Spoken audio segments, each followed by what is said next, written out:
And I thought, I wish Prof had spoken more to the points and the facts of the report and the rebuttal, because sometimes we play this game of, how old were you and when where were you? That sort of ageism finds a way to permeate a lot of our issues, even the very serious, pertinent ones. And that was a common sentiment I saw. What has age got to do with this? Well, to some extent, I agree with you, but you cannot divorce that from any discussion. Because culture plays a role in whatever we do. And so far as I'm concerned, our culture looks at that. You might look at if you look at the beginning of this year on this show, that's been coming up, that's the age right. factor. Yeah. In some countries, you can go to the classroom and call your professor William. Yes. And just walk. Nobody will. But here, you can't do that. So are we saying that because of that it's an issue? It's not an issue for me. You can't call your professor William. But it will be very out of place to go and call somebody Professor Esidu. So it's a cultural thing. And once it's a cultural thing, it's our way of life. You can't discount it. For me, it doesn't dilute the argument. Yeah. If you're a younger person and you have a superior argument, it should show. And if the older person wants to start on the cultural background or cultural footing and ends up putting up a superior argument, that should be it. Yeah, I wanted more to the facts. That's all. That's what I'm saying. The facts will determine the kind of the direction of your argument. And I'm saying that if the person on the other side is telling you that he's younger than you or is older than you, so he expects A, B, C, D. Culturally, he has the right to demand that. Right. Unless if you ignore that, it will affect you because you are living in a cultural space. And human beings are cultural beings. And I've said in some parts of the world, you don't need to play that card. We have presidents who have come. How old was Obama when he became president of the U.S.? Was he 44. Under 50? Yeah, 44. Or that about the French president. How old is he? Very young. But the old age doesn't mean that you could be the best performer. Right. So I agree that the performance must be the superior argument. Correct. But if somebody wants to play the cultural card, the person has a right to do so because our environment demands that. I think, William, what you're saying is that it's par for the course. Yeah, exactly. This is the culture that we live in. If you don't want that, then maybe you are not living in Africa or Ghana. Maybe you can really because if I go to my family house, no matter how much money you have, no matter how much you performed, the arguments that a family will you as a member of the family will put up in any family situation, that age factor would always come in. That is right. So we'll talk about this some more, of course, as the show goes on. It's high up on our agenda, and then hopefully at that point we can really dissect and get the facts of the issues. We have other actors also responding to that report. We'll have a playback of what they have to say. Now, division erupts amongst two individual bondholder groups. You have Senor Hosi pictured here, and also lawyer Martin Pebu. And I've been listening to Martin Pebu over the last few days, and what he says is that there's some secret meetings that have happened between the Ministry of Finance and Senor Hosi, and they don't trust that he can really have the best interests of the bondholders at heart. We'll also talk about that as we progress. 44.6% of Ghanaians insured. Confidence in industry rises from 60% to 78%. And you've got Professor Justice Yao Ofori, Insurance Commissioner, pictured here. Very interesting. My dad used to be the National Insurance Commissioner for a number of years. And maybe one day I'll get him on the show. He can talk about some of the amazing strides that he made in that sector. But interesting stats here. We'll get into that. Police arrest Kwame Ato Asare and 3 others. Standards Authority Board Chair, top officials cited for contempt. The Daybreak newspaper from Pomboating returns fire on Gabi. That's another leg of the conversation that will surely be getting into issues of technicality. I think that's important for us to break it down. If you have a prospecting license, does that give you the right to mine? That's something that came up, and I think some education is needed on that very seriously. William, you agree with that? That's why I sometimes I like the issues to not be so murky, so we can get to the meat of the matter. Gabi Otrodako has been speaking, and again, when William says, why do we put so much premium on that, you see that some of the interference that goes on in the background, it's all because of this pedestal that this gentleman has been placed on. Good morning to you, Alaji. Assalamu alaikum. How do I respond? Malam, salam. Malaikum salam. Wa alaikum salam wa barakatuh. Alaji, good morning. Yeah, good to see you. Good to see you. There's so much happening on the Galamsey front. The president said he was going to put his job on the line. He was joking. He must have. Don't take him serious. Let me move on to a few more stories. No, don't take the president serious. I can't take him seriously, No, can I? because so far he has proven that he is not serious about the fight against Galamsey. This whole fight against Galamsey, if you read the 35-page report by Professor Kobnafi Boateng, goes right to his doorstep. Yeah. And how long has the report been in the public domain? What has he said? What has the chief of staff said? He is not serious. You can't take the president serious. When you say right at his doorstep, in Yes. fact, also right on his backyard. Yes. How? So your deputy chiefs of staff have been implicated. Your ministers of state, cabinet ministers have been. So you are not saying anything, and you say you want to put your job on the line. He's not a serious person. And this is not an insult. I'm saying that what he told us, and what he is doing, and what is happening, he's not a serious. I can't take him serious. I can't for a minute rest and say, oh, my president is fighting Galamsey. He's not Because fighting now we Galamsey. know that Operation Galam Stop was actually it's just a software. It was not some action getting into. What about the Hawk 1 and 2? Please. Like an action film. That Operation part Halt 1 and 2. Halt 1, We've even Halt gone 2. to 3. Halt 3. What has happened? Part 1. The people who are supposed to be fighting Galamsey are the very people who are perpetrating Galamsey. So, like, I steal your money, and then I join you to look for your money in the studio when the money is in my back pocket. That's what is happening.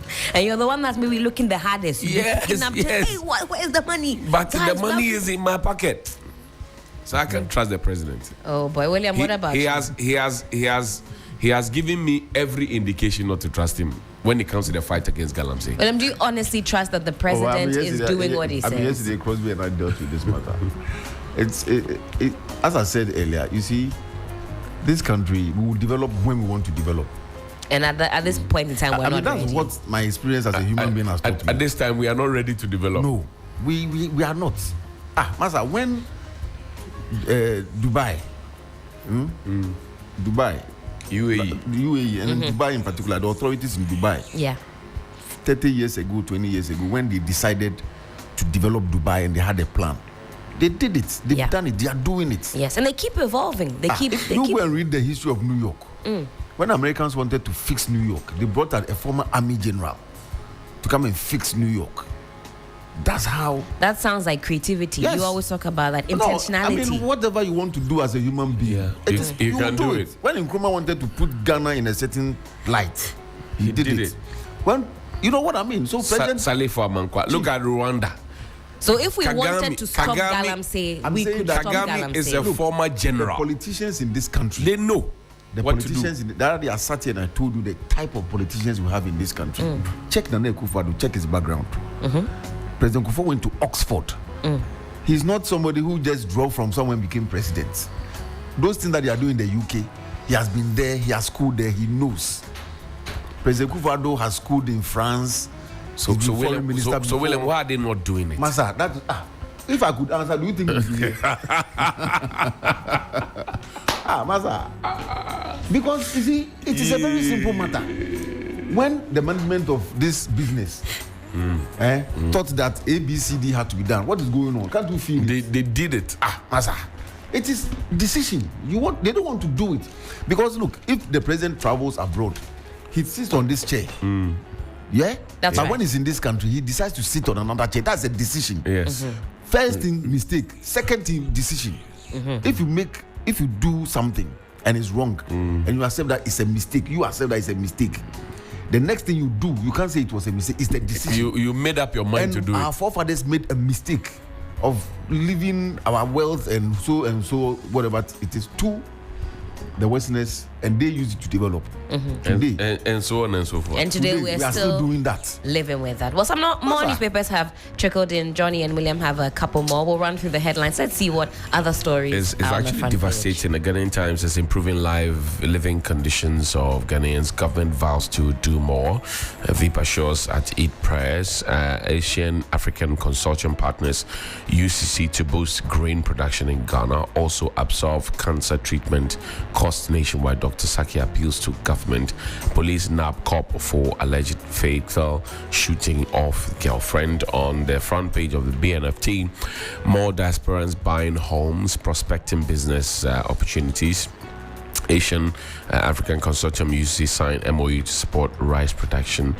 Ghana Stock Exchange PAPS partnership will propel market expansion. Analysts and efficient regulations cushion utilities against shocks. That's what we have here. The Daily Guide this morning, Frimpong Barton's report personal grievances according to the presidency. Africa is ready for business, Baumia is saying so. Killer cop busted on the run. He has a photo of Inspector Ahmed Chumesi and the slain Victoria Dapa, aka Majwa. Police grab Axim Galamsey men, and Major Mahama killed protecting Galamsey sites. He was there to protect Galamsey site, but he died. On the back page of the Daily Guide, Ketukriku kicks off Futsal Premier League. We have to get into that to find out what it is. And on the front page of the Anchor newspapers, wounded Frimpong Barton strikes again, but fails to mention San's involvement in Galamsey menace. Akosua Meni supports Adentan Muslims, and KGL demands review of taxes on gaming and lottery. Asian African Consortium UCC partner for rice production. That's good news because we need more rice production to cut imports. And the ABC News on the side of truth. Election 2024, Baumia best to lead Ghana. That's according to Kofi Bento. And Kumewu MPP parliamentary candidate disowns Alan Camp. Politics of lies and deception must not infest 2024 campaign. That's editorial of the ABC newspaper. Your leadership and contribution to the state have been outstanding. Ekufado visits Chief Imam and tells him so. Oh boy. I like the fact that the people who have been mentioned in the report are speaking up. And they all are saying that, well, Frimpong Barton is a liar. He didn't say what it is. But behind every rumor, there's an iota of truth. They are not denying the things in there. They're just saying the man is not credible. That's all. When an allegation has been made against you, you need to come forward and deal with the allegation as it is.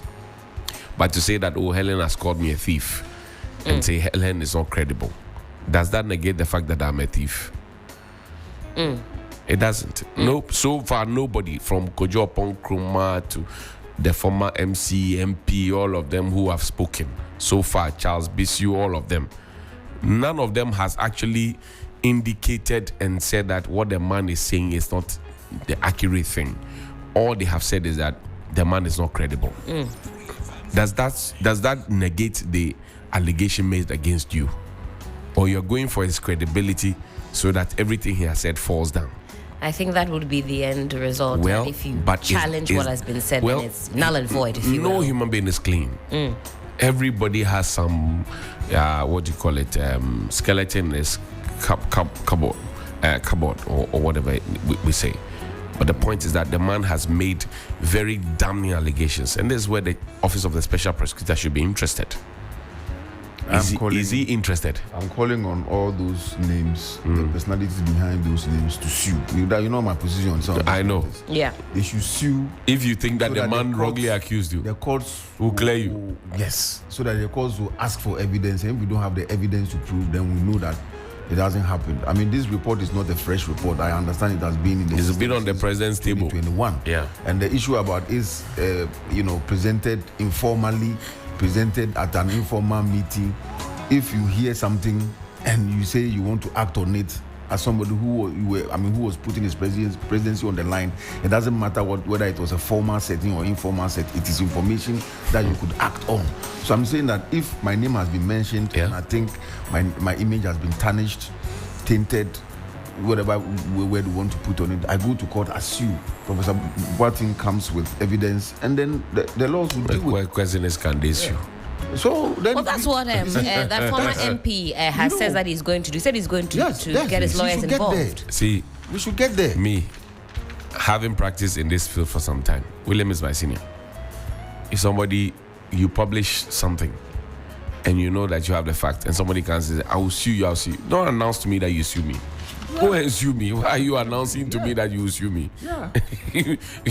You're announcing to me that you sue me. Look, when this country, it means that you have nothing to sue for.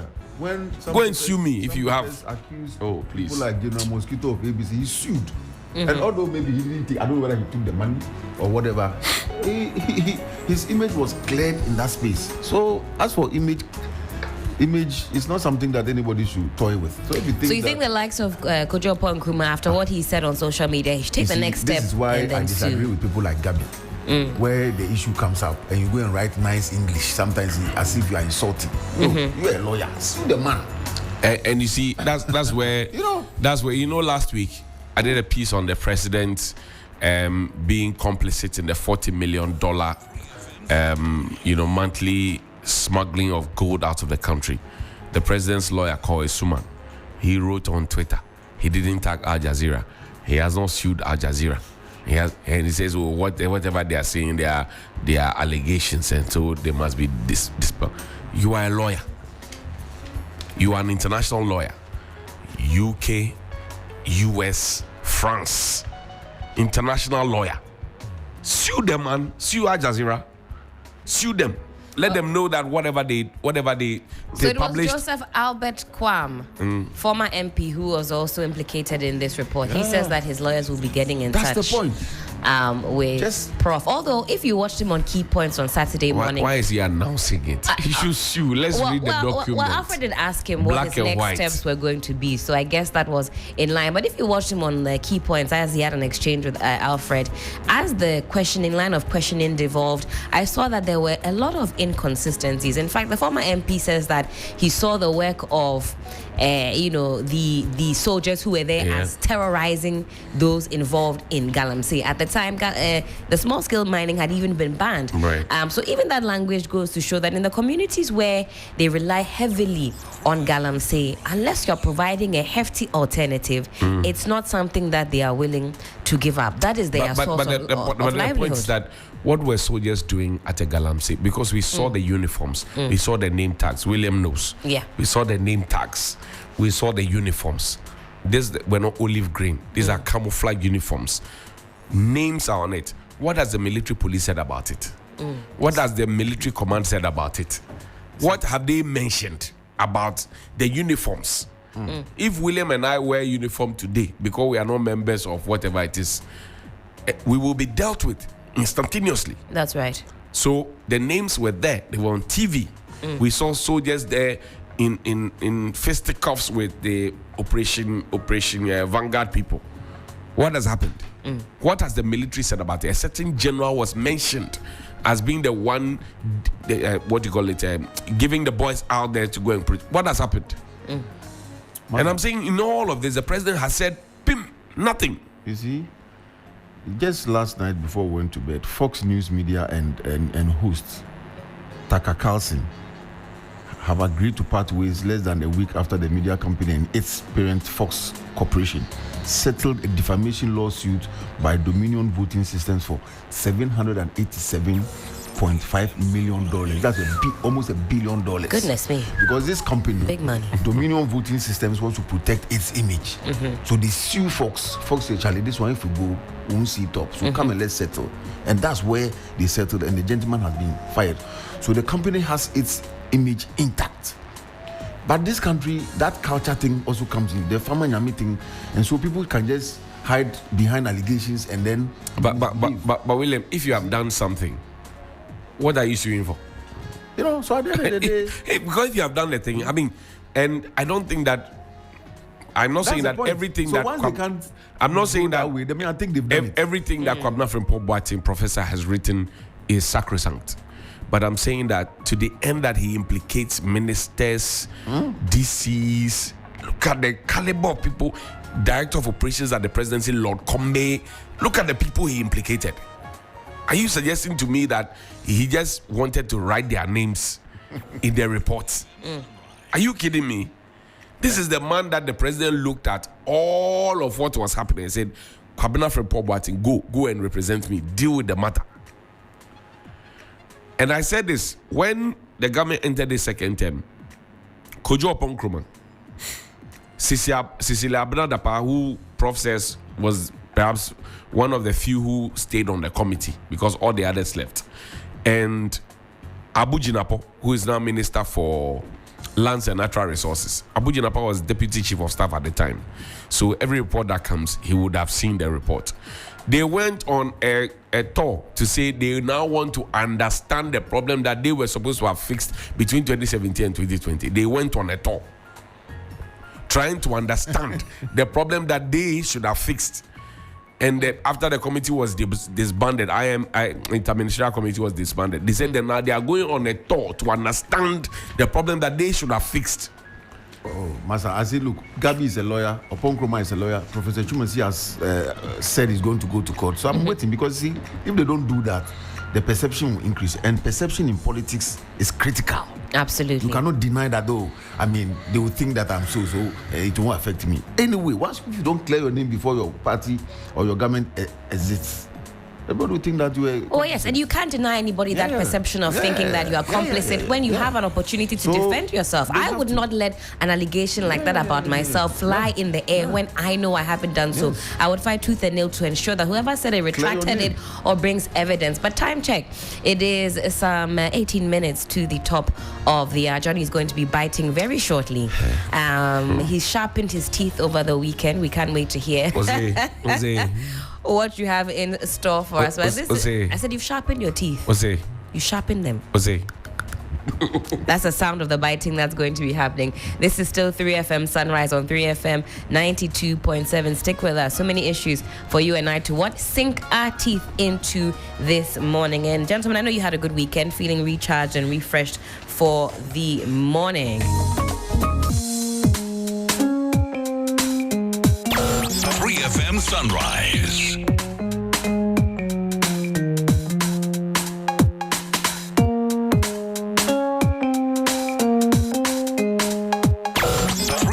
Sunrise.